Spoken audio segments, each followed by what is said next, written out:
네, 복된 주님의 날입니다. 오늘 주시는 말씀 같이 보시겠습니다.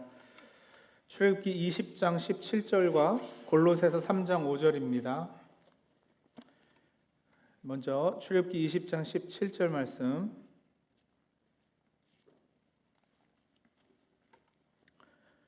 같이 읽도록 하는데요. 출애굽기 20장 17절입니다. 같이 한 목소리로 읽습니다. 너희 이웃의 집을 탐내지 못한다. 너희 이웃의 아내나 남종이나 여종이나 소나 낙이나 할 것 없이 너희 이웃의 소유는 어떤 것도 탐내지 못한다. 골로새서 3장 5절입니다.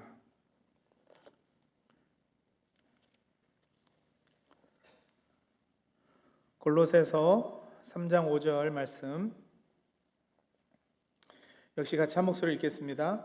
그러므로 땅에 속한 지체의 일들 곧 음행과 더러움과 정욕과 악한 욕망과 탐욕을 죽이십시오.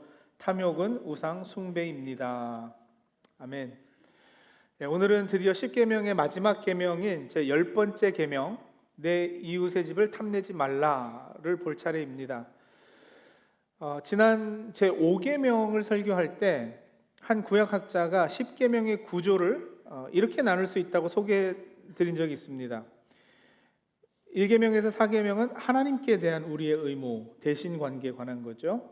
6계명에서 10계명은 이웃에 대한 우리의 의무, 대인 관계에 관한 것이죠. 그래서 제5계명과 관련해서는 이 구조의 특징을 제5계명이 어떻게 이 둘 대신 관계, 대인 관계의 영역에 겹치는 가장 중앙에 있어서 두 그룹을 이어주는 연결고리가 되는가, 그리고 또 그것이 어떻게 이 전환점이 되는가를 설명해 드렸어요. 자, 그런데 이제 제 10계명 오늘 보시면서는 이 구조의 또 다른 특징을 이제 강조하겠는데, 그건 바로 제 5계명을 중심으로 양면을 접으면 제 10계명과 제 1계명이 겹친다는 거예요. 이게 무슨 말이냐면 제10계명과 제1계명이 둘 다 우리의 마음과 관련한 계명이라는 거고요. 그렇죠? 다른 계명들은 다 우리 행동과 관련되어 있잖아요. 만들지 말아라, 부르지 말아라, 거룩하게 지켜라, 공경해라, 살인하지 말아라, 간음하지 말아라, 거짓 증거하지 말아라.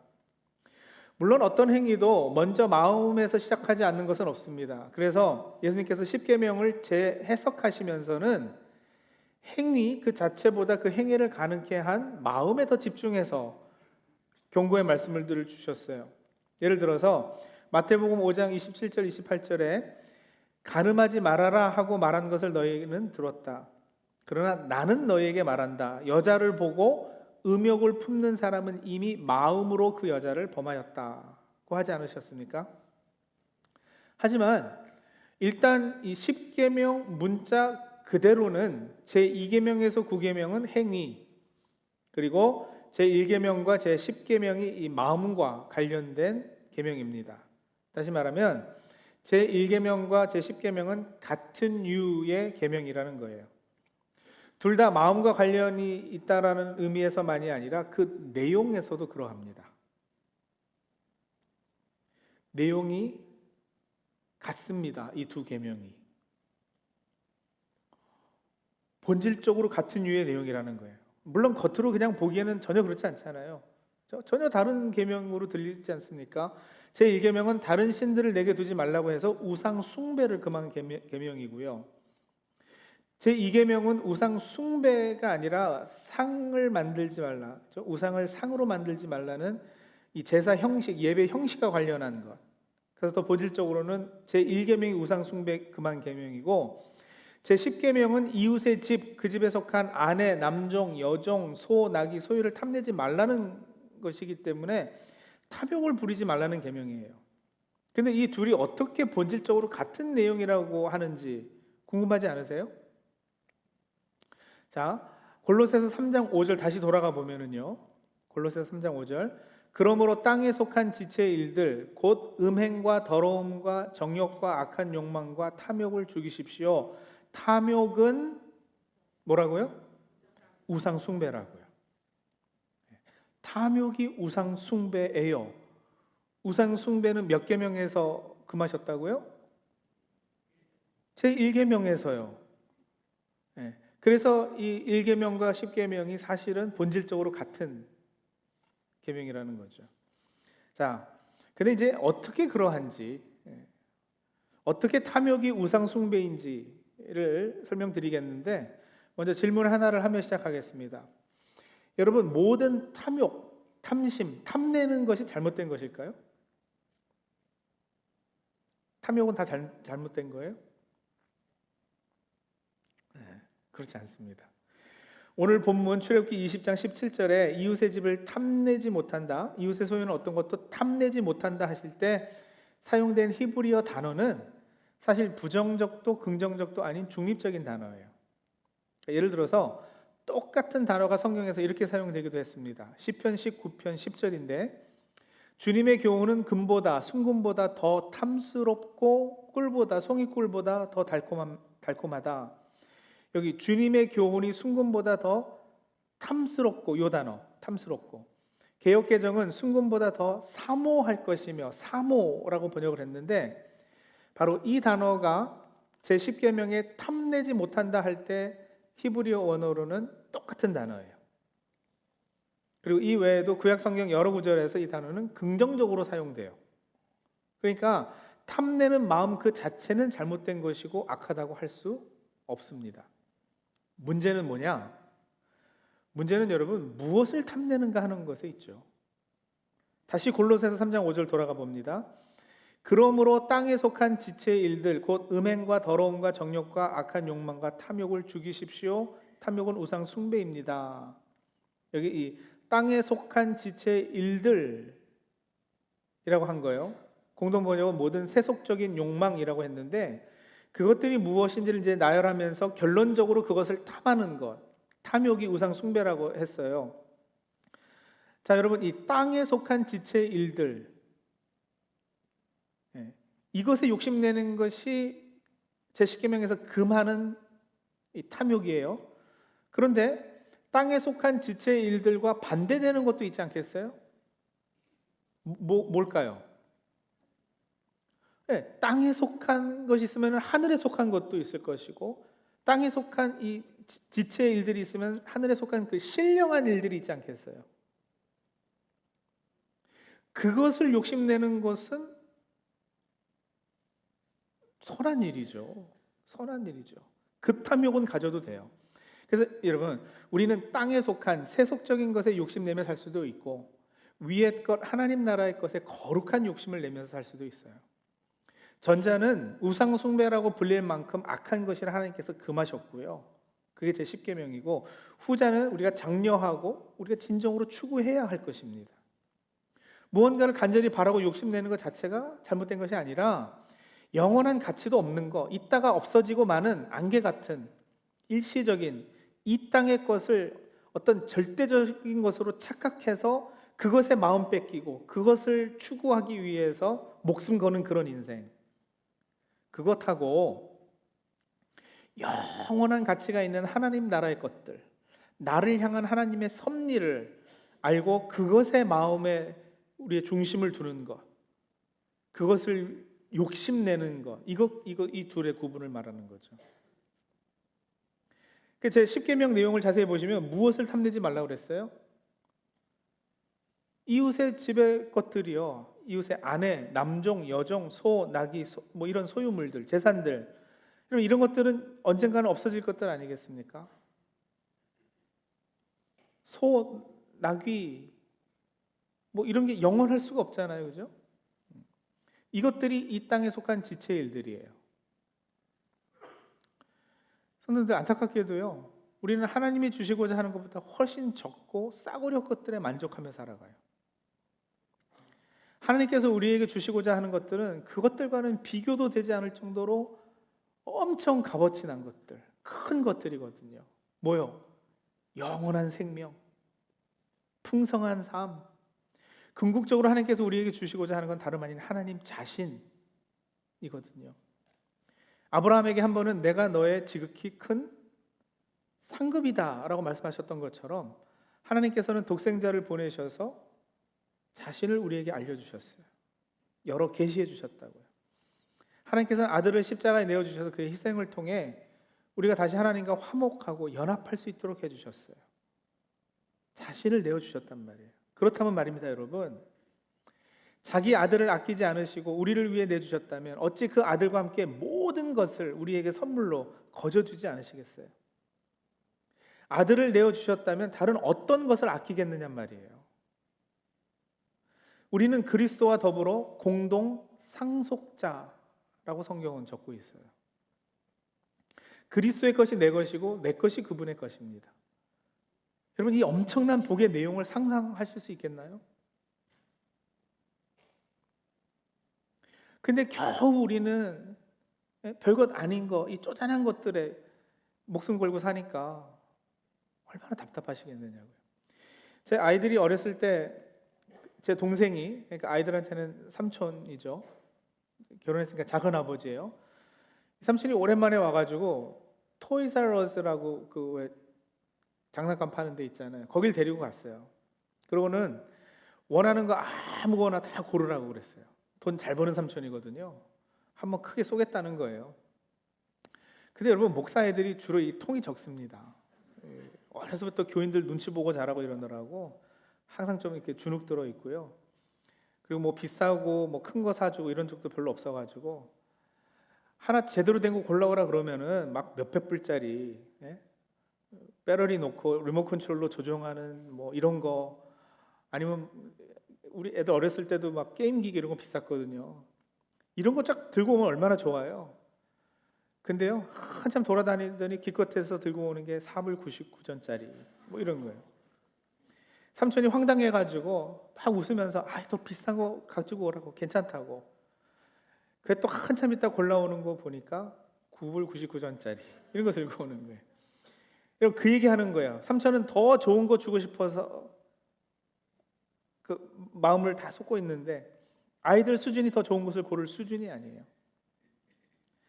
삼촌 입장에서는 비싼 것 안 사주게 되어서 다행이다 싶을까요? 아니면 안타까울까요? 안타깝죠. 어릴 때는 그렇다 하더라도 여러분, 다 커서도 그런 성향, 그런 어떤 쪼잔함을 버리지 못하면 그러면 안타까움을 넘어서 걱정이 되지 않겠어요? 뭔가 선물해 주겠다는 입장에서는 서운할 수도 있을 것 같아요. 여러분, 하나님께서는 자녀된 우리에게 천국의 보화, 보물을 준비하고 계시다고요. 그 보물을 주시려고 독생자까지 아끼지 않으셨는데, 그런데 기껏 가서 골라오는 것이 잠깐 있다가 없어질 것, 겨우 그냥 이 땅의 것들이면 안타까워하지 않으시겠느냐고요. 아니, 서운하지 않으시겠어요? 아니, 서운을 넘어서 분노하지 않으시겠어요? 그게 제 십계명을 명하신 하나님의 마음이에요. 그래서 탐내지 못한다, 못한다 이렇게 말씀하셨잖아요. 여러분, 사람은 욕심을 내지 않고 살 수는 없습니다. 불교는 욕심을 버리고 끊어내라고 하는데 저는 그거 불가능할 거라 생각해요. 기독교는 그래서 다른 주장을 해요. 우리는 욕심을 버리라고 하지 않습니다. 욕심을 내는 건 인간 본능이에요. 하나님께서 그렇게 우리를 창조하셨어요. 버릴 수 없어요. 여러분, 그 욕심내는 게 없으면 그건 기계고 로봇이지 사람이 아닐 거예요. 다만 무엇에 욕심내는가를 살펴야 한다는 거예요. 더 큰 욕심을 품으십시오. 제 십계명에서 금하는 것, 그거는 너무도 사소한 것에 탐욕 부리는 걸 말하는 거예요. 그러다가 더 크고 더 대단하고 멋있고 아름다운 것을 놓치기 때문에요. 소탐 대시를 피하라는 거죠. 여러분, 작은 것을 탐하는 마음, 그것들의 마음이 빼앗겨 있는 상태가 뭐냐면 그게 바로 우상 숭배예요. 하나님 외에 절대여서는 안 되는 것이 절대의 자리를 차지하는 것, 그걸 우상이라고 그래요. 하나님 외에 내 삶의 중심이나 나의 존재 가치를 가져다 주거나 내 인생의 목표가 되어 있는 것, 그걸 우상이라고 그래요. 그렇기 때문에 좋은 것을 바라고 원하는 것 자체는 악이 아니에요. 그러나 좋은 것을 절대화하여서 그것을 탐하는 것은 악이에요. 우상은 내 마음과 삶 가운데 하나님 기능을 대신하는 거거든요. 여러분, 남편, 아내, 자식, 하나님께서 허락하신 귀한 선물이지 않습니까? 그런데 남편, 아내, 자식도 어느 순간에 여러분 우리가 영적으로 자칫 방심하면 절대가 될 수 있어요. 내 삶 가운데 하나님보다 우선될 수 있어요. 그럼 그 우상이에요. 돈은 좋은 겁니다. 얼마나 좋아요. 저는 돈 많으면 참 좋겠어요. 누가 돈 준다고 그러면 어지간해서는 굳이 마다하지 않겠어요. 그러나 하나님과 재물을 겸하여 섬길 수 없다고 하셨는데 돈이 주인 자리를 차지하기 시작하면 그게 뭐예요? 그게 우상이라고요. 직장에서 열심히 일하고 커리어를 잘 쌓아가는 것 여러분 좋은 거죠. 하나님께서도 원하시는 바예요. 그런데 여러분 그것에 마음을 빼앗기면 시간도 그것에 더 내가 가진 에너지도 다 그쪽에 그러면서 하나님이 점점 뒷자리로 물러나게 되면 여러분 그 직장이 그 커리어가 또 우상이 되는 거예요. 그래서 흔히 이야기하듯 여러분 우선순위 근데 이렇게 뭐 1순위는 하나님이시고 2순위는 가정이고 3위는 건강, 4위는 돈, 뭐 5위, 6위 이런 식으로 순위를 정하는 건 저는 바람직하지 않다고 봐요. 그렇게 되면 하나님 따로, 가족 따로, 건강 따로 이렇게 다 따로따로잖아요. 물론 의도는 그게 아니겠지만 그죠? 하나님이 우선된다 했을 때 그런 의미는 아니겠지만 근데 자칫 잘못하면 내가 하나님 잘 섬기고 우선순위니까 교회 가서 봉사하고 헌금하고 그리고 나는 또 가정생활은 하나님 없이 따로 건강생활 따로 뭐 이렇게 다 따로 할 수 있어요. 그래서 저는 이것보다는 이런 도표요. 우리의 삶을 원이라고 했을 때 그 원 전체 바탕이 하나님이신 거죠. 그리고 여러분 우리의 삶이 이렇게 피자 슬라이스처럼 가족, 건강, 돈, 직장, 봉사, 여가생활 이런 여러 가지 것들로 이루어져 있는데 예, 하나님이 저 모든 영역에 안 계시는 데가 없는 거예요. 우리 삶 모든 영역에 개입하고 계시고 그 모든 삶의 영역의 주인이 되시는 거죠. 여전히 저런 삶을 사는 것이 제 10계명을 잘 지키는 삶입니다. 그뿐 아니라 여러분 제 10계명은 내 이웃의 집, 그죠? 이웃의 소유를 탐내지 말라고 하셨어요. 주인 없는 소유물들을 가지고 욕심내는 거 이걸 금한 게 아니고 잘 읽어보면요 내 이웃의 소유물을 탐내지 말라고 하셨잖아요. 이웃의 것들이라는 것이 강조되고 있어요. 이게 무슨 의미일까? 우리 교단 헌법 신앙 고백서에 실려 있는 웨스트민스터 소요리 문답의 80번째, 81번째 질문이 이 제 10번째 계명과 그 관련 있는 질문들인데요. 80번째 질문이 이래요. 10째 계명에서 요구하는 것은 무엇입니까? 답은요. 10째 계명에서 요구하는 것은 우리 이웃과 그에게 속한 모든 것에 대하여 옳고 자비로운 마음씨를 가지고 우리 자신의 상태를 완전히 만족하는 일입니다. 질문 81. 10째 계명에서 금지하는 것은 무엇입니까? 이게 답입니다. 10째 계명이 금하는 것은 우리 이웃이 잘 되는 것을 시기하고 걱정하면서 그러니까 이웃이 잘 되는 게 막 걱정까지 되는 상황이에요. 그죠? 걱정하면서 우리 자신의 상태에 불만을 가지는 일과 이웃의 소유에 대하여 터무니없는 행동이나 애착을 가지는 모든 일입니다. 네, 아시겠죠? 그러니까 소유리 문답도 제 10계명을 어떻게 이해했느냐면 단순히 어떤 물질, 뭐 물건, 소유 이런 거를 그냥 탐하는 죄가 아니라 이웃이 잘 되는 것을 시기하고 싫어하는 거. 그래서 자신의 처지에 만족하지 못하고 늘 불평하고 불만을 가지게 되는 거. 그렇게 살지 말라고 하는 것이 제 10계명이란 말이에요. 그래서 이웃과의 비교를 통해 이웃보다 더 뛰어나야 한다, 이웃보다 더 많이 가져야 하고 더 잘나야 한다는 마음가짐을 금하는 계명이 제 10계명이에요. 어떤 신문 기자가 넬슨 락커펠러에게 사람이 행복해지기 위해서 얼마나 많은 돈이 필요합니까? 라고 물었어요. 그러자 락펠러가 이렇게 답했다 그래요. 약간만 더 있으면 됩니다. 만약에 그 신문 기자가 저한테 똑같은 질문을 했다면 저는 그 대답에 락펠러가 대답한 거 그 앞에 저 사람보다라는 말을 추가하겠어요. 저 사람보다 약간만 더 있으면 됩니다. 여러분 이거 행복의 비결 아니에요? 아닌가? 근데 여러분 분명 근거 있는 말이라는 건 인정이 되시죠? 미국 유니버시티 오브 켄터키 심리학 교수인 리처드 스미스라는 분이 한 10년 전에 책을 하나 내셨어요.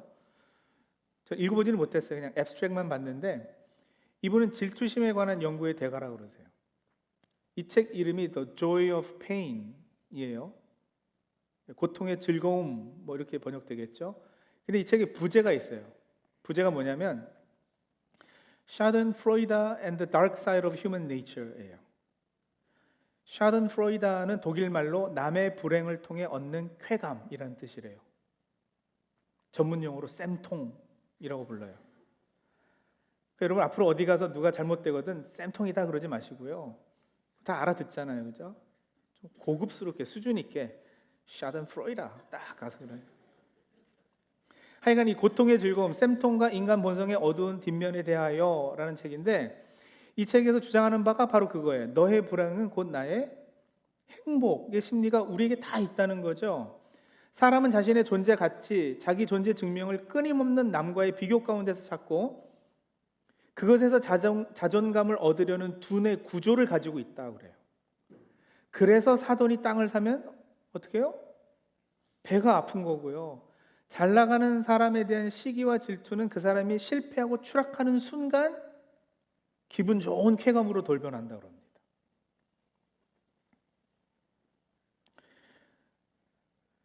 제가 이른비 설교하고 나니까 어떤 분이 오셔가지고 목사님 그 너무 맞는 말이에요.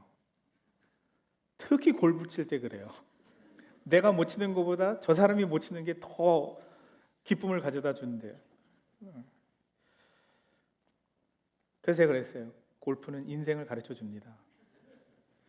여러분 분명 저 사람이랑 비교해서 약간 더 있을 때, 동창 김아무개보다 내가 약간 더 잘 나갈 때, 옆집 남편보다 내 남편이 조금 더 빠르게 승진했을 때, 우리 아이가 모모 집사님의 아이보다 더 좋은 대학 들어갔을 때 느끼는 쾌감, 행복감이 있어요. 그러나 이러한 감정은 일시적이고 한정적이고 상대적일 수밖에 없지 않겠어요? 그것이 참된 만족일 수는 더더욱 없어요. 그래서 결국은 여러분 이런 쾌감은 마약에 중독된 것 같은 패턴을 보일 수밖에 없다고 그 책에서 주장한다는 거예요. 그러니까 일종의 마약이라는 거예요. 그리고 사람들은 그것에 중독된다라는 거예요. 근데 이런 감정에 의지하는 사람들로 만연한 무한 경쟁 사회는 결코 그 사회에 속한 사람들이 행복하고 기쁘게 살 수 없어요.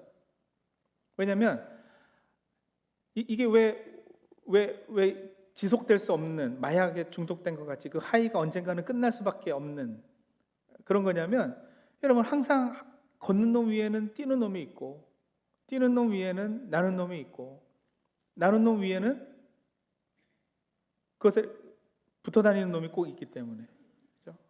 아무런 노력도 안 하고 그러니까 언제나 나보다 잘난 사람은 꼭 있을 건데 계속되는 비교 가운데 그럼 어떻게 우리가 행복하겠느냐고요. 맨날 나보다 못한 사람하고 비교하면 살 수는 없는 거 아니겠어요? 그러니까 어떤 사회 구조가 네가 죽어야 내가 살고 너를 밟아야 내가 올라가는 그런 구조라면 그 사회 구성원들에게 참된 안식과 평안은 있을 수 없습니다. 이제 가나안 땅 입성을 눈앞에 두고 있는 이스라엘 백성에게 그 공동체에게 하나님께서 원하셨던 것은 그렇기 때문에 너희가 가나안에 들어가서 좀 천국을 누리면 좋겠는데 그 천국은 어떻게 이루어지느냐? 이웃과의 비교가 아니라 너를 향한 내 섭리와 계획, 소명과 사명 그것을 네가 절대시해서 살 수 있다면 그러면 너는 덜 가치 있는 것들에 욕심 부리고 살지 않게 될 것이다. 그리고 그것이 바로 이 땅에서 천국을 누리는 비결이다.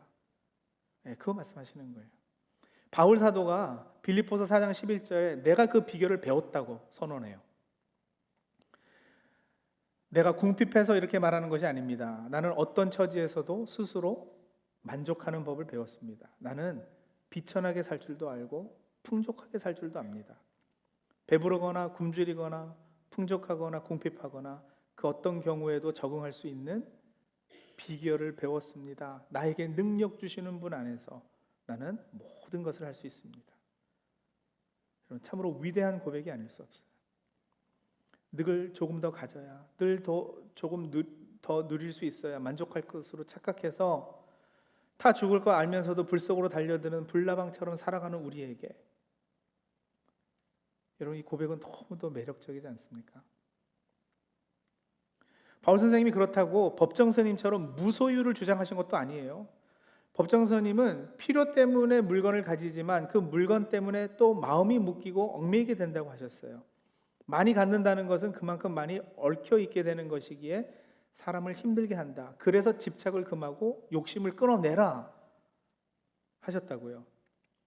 나는 가난한 탁발승이요, 내가 가진 거라고는 물레와 교도소에서 쓰던 밥그릇과 염소젓 한 깡통, 허름한 담요 6장, 수건, 그리고 대단치도 않은 평판 이것뿐이요 라고 말한 간디의 어록을 읽으시다가 자신이 가진 것이 너무 많다고 생각돼서 몹시도 부끄러우셨다고 법정스님은 말씀하세요. 그런데 바울은 늘 불을 탐하는 속된 우리와도 또 무소유를 부러워하셨던 법정스님과도 전혀 다른 관점을 가지고 계셨습니다. 바울은 여호와께서 가난하게도 하시고 부하게도 하시며 낮추기도 하시고 높이기도 하시는 것으로 알았어요. 그리고 참된 만족은 가난에도 부에도 있지 아니하고 낮아짐에도 높아짐에도 있지 아니함을 알고 있었어요. 참된 만족이 부에 있을 것으로 착각한 우리나 무에 있을 것으로 착각하셨던 법정스님이나 성경의 기준으로는 둘 다 틀린 것은 마찬가지예요.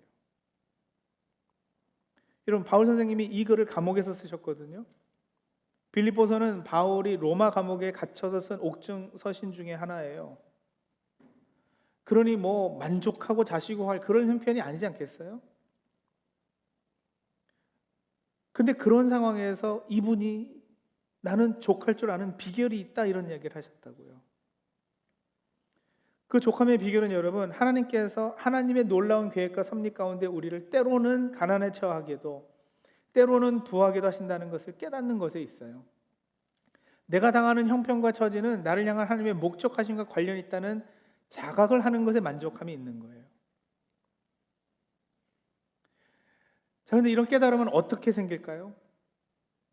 비천하게 살 줄도 알고 풍족하게 살 줄도 아는 지혜는 과연 어디서 배워야 하는 걸까요? 족함의 비결을 대체 어디서 얻느냐고요.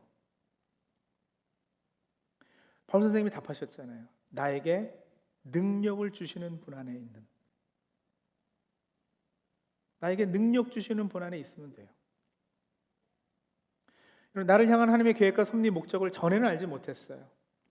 그러나 우리 주님 예수 그리스도께서 십자가에서 못 박혀 피 흘려 돌아가심으로 희생 제물이 되어 주셔서 내 죄를 사해 주셨고요. 죄가 사해졌기 때문에 나와 하나님의 관계가 화목하게 되었어요. 다시 그분과 연합하게 되었어요. 그래서 점점 우리는 하나님의 마음이 어떠한지 알아가게 됐고 하나님의 생각이 어떠한지 알아가게 됐고 그 생각 가운데 나를 향한 하나님의 계획과 목적이 무엇인지 알 수 있게 된 거잖아요. 죄로 하나님과 우리 사이가 가로막혀 있을 때는 알지 못했던 비밀이에요. 그러나 십자가로 그 가로막힘이 뚫렸습니다. 있다가 없어질 땅에 속한 지체 일들이 아니라 하늘에 속한 신령한 일들, 더 귀하고 더 크고 더 값지고 더 대단한 것들을 탐내는 것이 여러분 이제는 가능해졌어요. 그러니 그러시자고요. 이웃과 비교가 아니라 하나님의 섭리를 절대 기준 삼을 수 있는 사람들이 되었어요. 그러니 그러시자고요. 그분께서 능력 주시기에 바울은 나는 모든 것을 할 수 있다고 고백해요. 그래서 감옥에 갇혀서도 여러분 빌립보서는 기쁨의 서신 아니겠어요? 빌립보서의 중심 주제가 기쁨이에요. 기쁨을 말할 수 있는 거예요. 그 상황에서도 모든 지각에 뛰어난 하나님의 평강이 그의 마음과 생각을 지켰던 겁니다. 성도들, 나를 향한 하나님의 계획과 섭리 가운데 바라보면 그것이 절대 기준이 된다면 가난에 처해도 부에 처해도 흔들리지 않을 일체의 비결을 배울 수 있어요.